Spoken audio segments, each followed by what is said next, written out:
Hello, ladies and gentlemen, and welcome to another Ultra Confusion interview. This time we have Matthew Orr of Wet Ink Games. Hello. Matthew is the creative director. So, Matthew, tell us how you got into making games. I've told my origin story before, and the more I dig into it, I don't know where it came from, because when I was a kid, I knew that polyhedral dice existed, and so I bought some, and then I was like, all right, so I'm going to get my friends together, and I got a sheet of grid paper, and I was like, okay, so you're in a clearing, and they're like, we go north, and I'm like, that's a forest. Here, roll this weird triangle die, and you meet that many goblins. You know, like, it was nothing. There were no rule set. There was no map. I just was like, I want to do this. And so I just started doing it.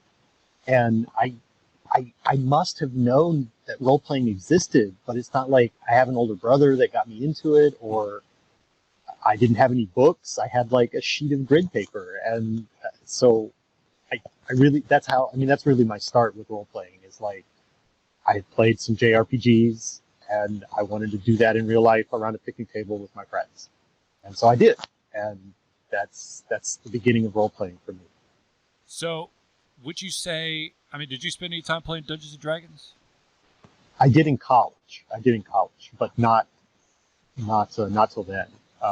And I recently had a group that I had played with. We played a couple different campaigns over the last 18 months or so, but like, that's very recent, of course. Like, I had not touched an RPG before I started doing it as the GM, making up the map out of my head, you know. So I don't know where it came from. I I was always meant to do RPG stuff, I guess. So here's a wild question, and something that I actually have to battle with myself.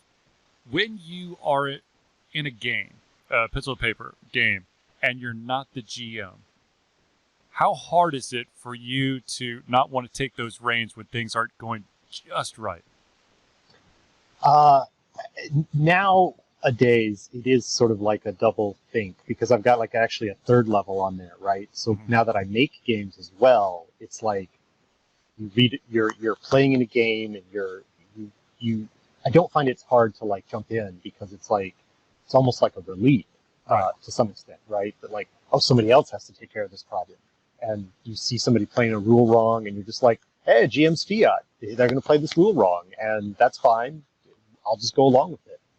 And then, you know, sometimes that, you know, later it's like, oh man, I think I did this rule wrong. Why didn't anyone say anything? And it's like, well, you're doing it. You're the one in charge. Right. And then I've got the third level of like, would I have written it this way? Like, these rules are confusing. Like, I wish the index was better. Like, so it is kind of, you do have to kind of operate on those different levels, but like, yeah, it's, no, I don't really have that temptation to like jump in, and like I said, it's usually like, good, I could just play my character and just worry about my own backstory and how that relates to what's going on, you know. Let me check my motivations. Right. No, I could see that in a way. I used to run like a homebrewed pencil and paper myself, and it was a little weird I think it's more, it felt really off for someone else to GM the game that I created. I think that was, that's probably my biggest hurdle. Do you experience that? I'm trying to think, when you say that, like, have I ever sat in a session and had someone else GM my game for me? And I don't think I have, other than Brandon, my co-writer on the two of our 3 games that we have currently out there in the world. You know, we have each GM for each other in both of those games, right? That we co-wrote together. So it's not quite that I'm totally free from it. But yeah, I'd love to maybe experience that, where somebody else that is coming in, you know, from completely outside the group, and like, oh, here's what I would do, and I'm like, oh, great. Again, I think I'm at the point my role playing where I would submit to whatever they're doing, because it's, good. You be the GM. You tell the story. Let's find out what happens. Like, I might secretly be trying to break the mechanics for them behind. Like, I might try and do that. Like, Yeah. but no, I would just to test my own system. But yeah, I think I would. I'd be happy to have someone else GM for me. My So, own game. so you made mention of a couple of that you have a couple games out. One of them, or two of them that I actually own, is Wild Skies, Europa Tempest, and Never Going Home. How long have you been working on Wild Skies? We worked on Wild Skies for a couple years between like we were we got the setting down first. We used a different game that already had rules, and we just played those rules in a new setting. So we developed the diesel punk animals that Wild Skies. For those of you who are audio only, Wild Skies is set in the 1930s in a Europe in which the First World War ended in huge political upheavals, and so you've got like fascist France and like the Kaiser is still in charge in Germany, and like the Civil War in Russia is not decided yet, and you've got a little bit of like Big Brother going on in England and all that kind of stuff. So it's a very different political landscape than the actual 1930s. The twist on all of that is that everyone is an animal. There are no humans in the setting. Everyone is either an alligator or a peacock or a badger or a lynx or whatever, So we had developed all that before we got the rules, and then it took us a couple of years to do the rule set, and it was a lot of like, all right, so we're familiar with D20 systems, and we're familiar with very simple games like Tristat, and which is one of my co-writers' favorite games, and we're familiar with a lot of games, but like what do we want that we haven't seen? And for Wild Skies, it was one of the things that we really wanted to push with that game is the idea that your alignment actually affects something in the game. Mm-hmm. And so one of the pieces for Wild Skies in character creation, you mentioned all that stuff, the career paths and the your nationality and your, that kind of stuff, your skill sets. Mm-hmm. But another part of that is the moral compass, where you've got these sort of narrative arcs that you arrange on a compass rose, and you're always heading either toward, peace or war, or you're heading from, maybe you're a person who's moving from focused on security to focused on risk or something. You set up these narrative arcs for your character, and you put them on this thing. So in that moment when you are like, other systems that may have like these sort of, you're like, well, what does it mean that I'm ruthless or whatever? And so like, let me go read the description of that character trait to determine how that actually applies to this particular situation. Mm-hmm. We wanted to make that into more like, well, I'm moving toward destruction. I'm unhinged. I'm going off the rails. I'm moving toward destruction. And so like, it makes it easier to make that decision of what would my character do when the plane explodes and there's only 3 parachutes and there's 5 people and like, it's I'm moving toward destruction. Like I'm, Right. So that took, like I said, a couple years to get all this written, and it was the first book that we had written that way. Like we had written, both of us had credits in other writing for other people's systems Mm-hmm. before we wrote Wild Skies, but we had no idea how much you have to do to write a book. There's a lot of writing. I mean, I've got my copy here. I don't know. I think it's 220 some pages, 260 pages Mm-hmm. in its printed form, and we had just, we haven't written this. We haven't written this. Now that we've written this, we realize we haven't written this. And now that we wrote these 3 things, that implies that this also has to be written. So, yeah, it took a while. It took 2 years basically to get it published from when we said we were going to do it. Right. Well, for me personally, this is I grew up with trying to draw a parallel here. I grew up with video games. When you bought them, that's it. There's no patches, and I feel like with like pencil and paper RPGs, yeah, they might be addendums and there might be new additions or whatever, but for the core game, you got to have it all right to begin with. Otherwise, it kind of fizzles out. So I totally understand, wanting to iron out every little kink to make sure you've covered every single one of your bases. So the other game that I picked up was Never Going Home. So tell us a little bit about that. So Never Going Home is set during World War One, and it is there's some sort of supernatural terribleness that happened at the Battle of the Somme that opened up communication between humans and the others, who are some nebulously undefined beings that live beyond the veil. And now that the veil has been torn open a little bit by the sheer number of people killed at that single moment, that single day at the Battle of the Somme, the soldiers involved in the war now hear the whispers of the others. And so it's a little bit of madness, and it's a little bit of corruption, and it's a little bit of like making deals with the devil kind of stuff. And the result is that there's a supernatural aspect now to World War One. Like, it hasn't, like, within the scope of our setting, it hasn't really had any major political ramifications, like, because unlike Wild Skies, which is a mercenary game, and you can go to any of the kingdoms, and you've got stats for all of the different countries, not stats, but descriptions of all the different countries, you can go anywhere. Never Going Home is very focused on the frontline soldiers. So, like, you're still trapped in the war. Like, maybe you can shoot fireballs now, and maybe you're fighting zombies now, but, like, nothing else has changed. Like, you're still involved in the trenches. You're still, like, supposed to go capture some territory. The political machinations that are pushing the soldiers forward continue, despite the fact that the war has become even worse than it was in real life. So it's a much simpler system than the compass system that we developed for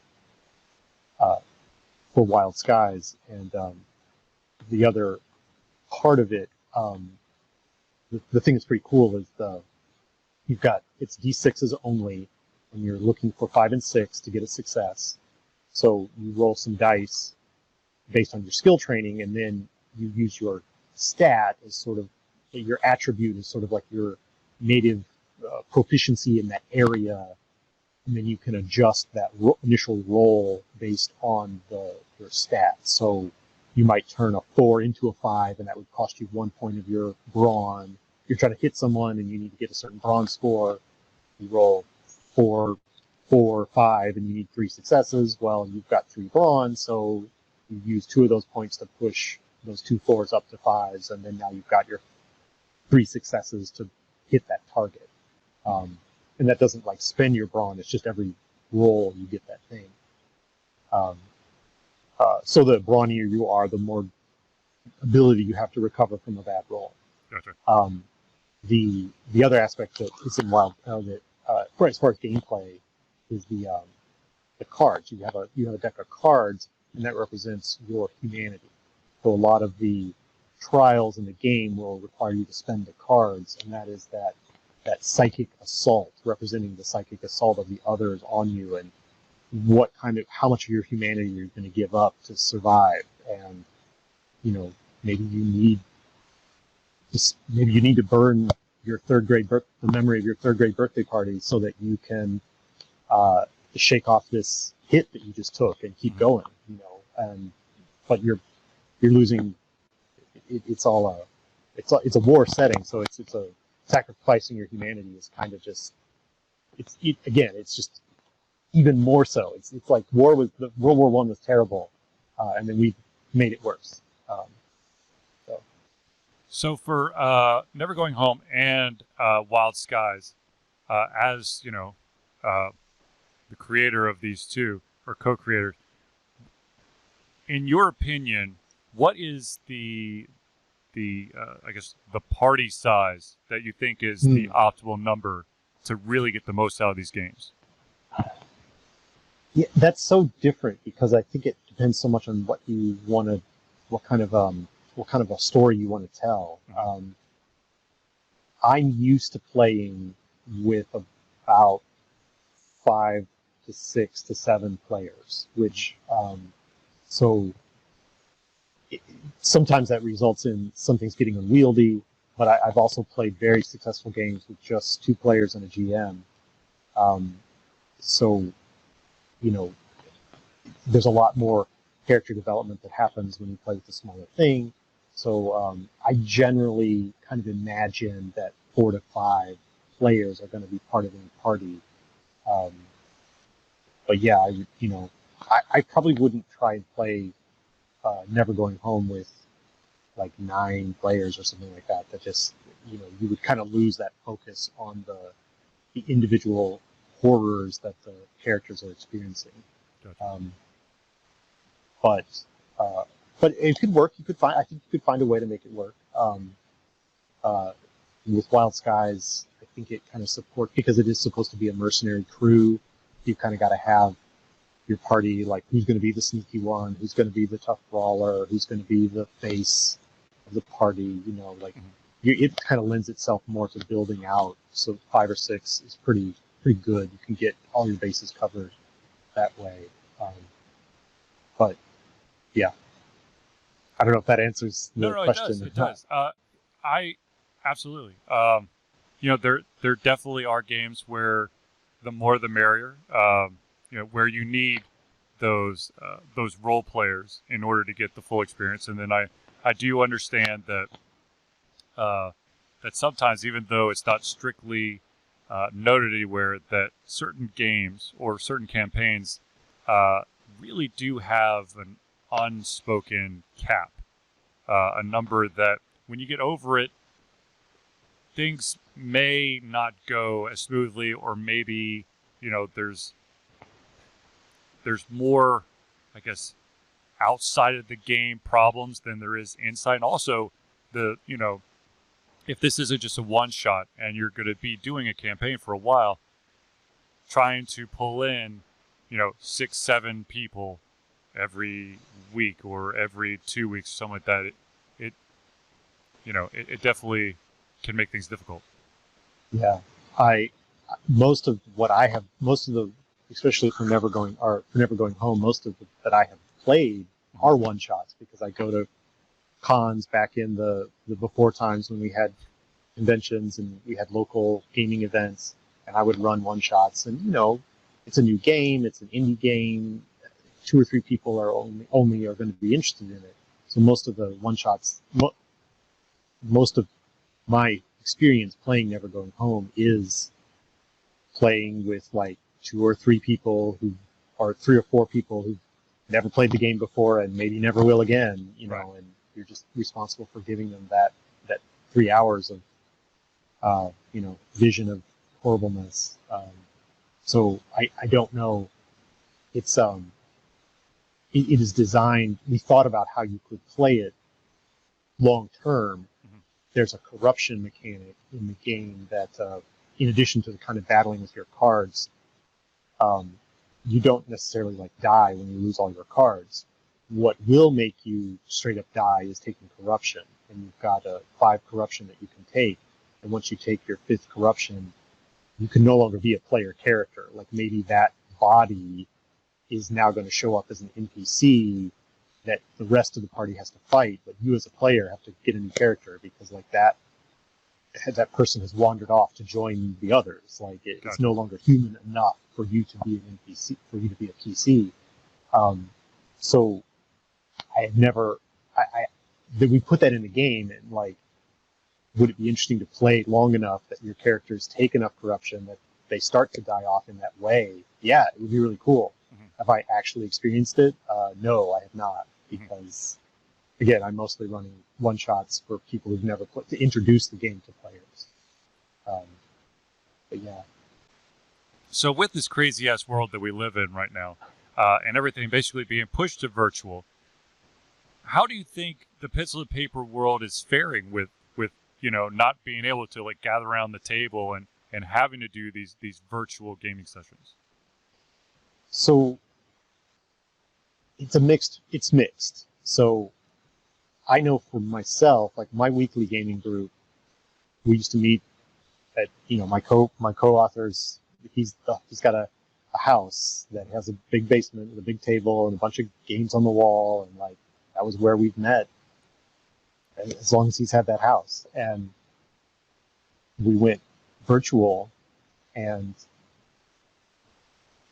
it is sad not to get together weekly and like have that camaraderie around the table, and then you've got like 20 minutes of hanging out beforehand, and you've got like up to 3 hours of hanging out afterwards as people are like, oh my gosh, it's so late, I need to go to bed, and then they just keep talking for another 20 minutes. Right.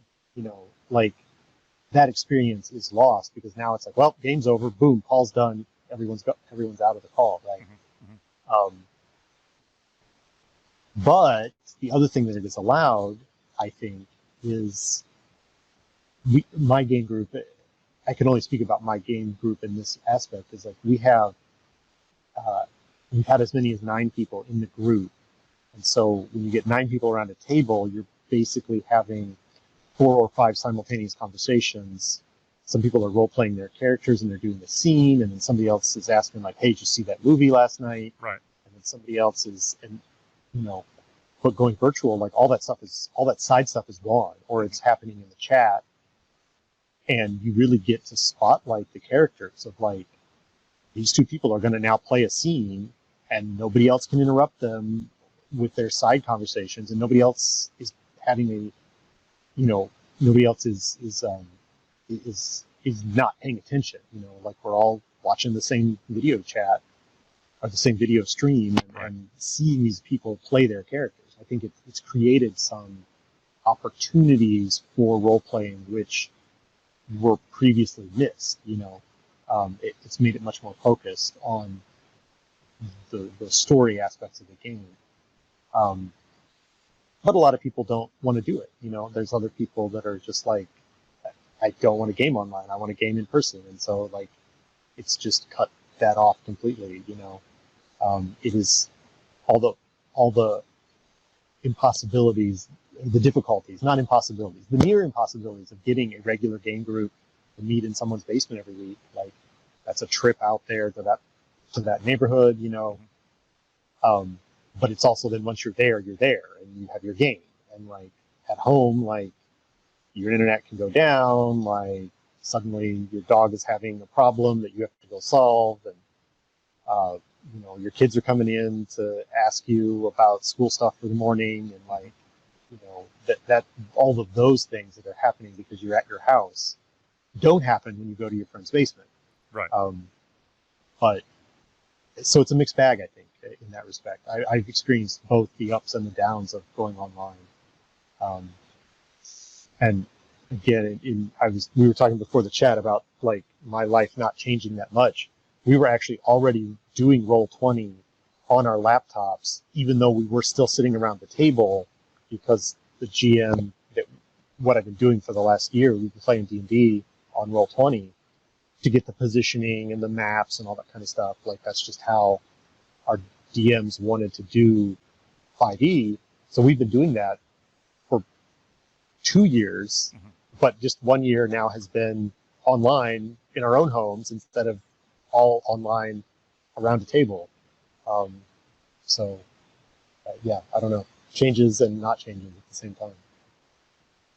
So I have one final question for you. And I ask this of everyone I interview, and that is, do you have any advice for those looking to create the next, or create their passion project, their pencil and paper RPG or whatnot?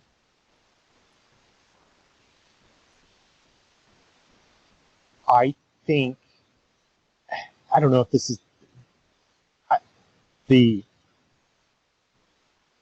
so there's two steps that I think are great.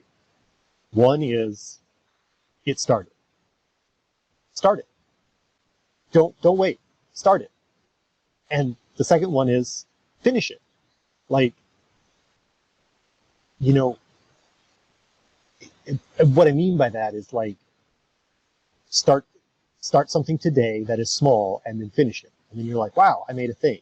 Mhm. And then maybe next week you'll start something that's a little bit bigger. And then maybe it takes you 2 weeks to get that done, but then you're done with that one. And you build up your skill set, you build up your confidence, you build up your experience with these things. Like, don't, if you're waiting until you retire to start writing a novel, you're doing it wrong.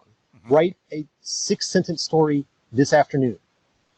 Then you've done it. You've created something, you know, and let that excitement for what you're doing snowball, and drive you forward so that you won't have to wait till you retire to have the time to write a whole novel, like or whatever the analogy to or the analogous thing is for what you're trying to do. Like, yeah. So those would be my two-part advice: start and finish. You know, which I don't know. If that's great advice, but that's what I got. No, it's simple, it's easy, but it's also very difficult to do. Uh, Speaking from personal experience, starting something, yeah, I could do that. Finishing Yeah, it, that's more yeah, hit and miss. So I totally it understand it, is. and I truly believe along the same lines as you do. You got to start small. Build that momentum, see that you could do it, and then build it from there. And so I'm totally behind that. I want to thank you for taking time to do this interview. I wish you the best in all your future endeavors. And ladies and gentlemen, I can personally say that you definitely need to check out anything and everything that White Ink Games creates, especially Never Going Home and Wild Skies Europa Tempest.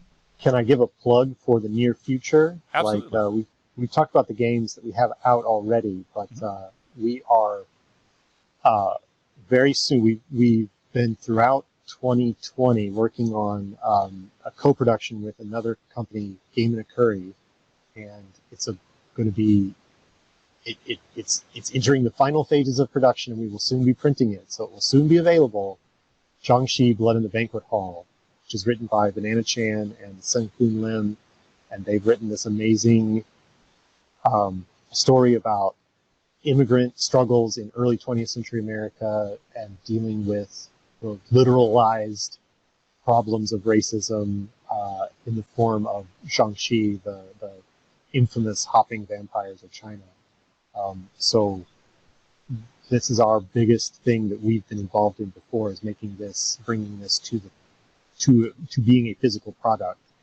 We're very proud of all the work that Banana and Sen and our designer Matthias, like art by Stephen Wu, um, cover by Kwanchai Moriai. Like, it's just a huge project for us, and we're so excited that it's after like a year being in our hands and Mhm. multiple years being in development from the game designers. It's finally going to be out in the next couple months here. So that's our big plug for the future. So Awesome. be looking for that. All right. Thanks.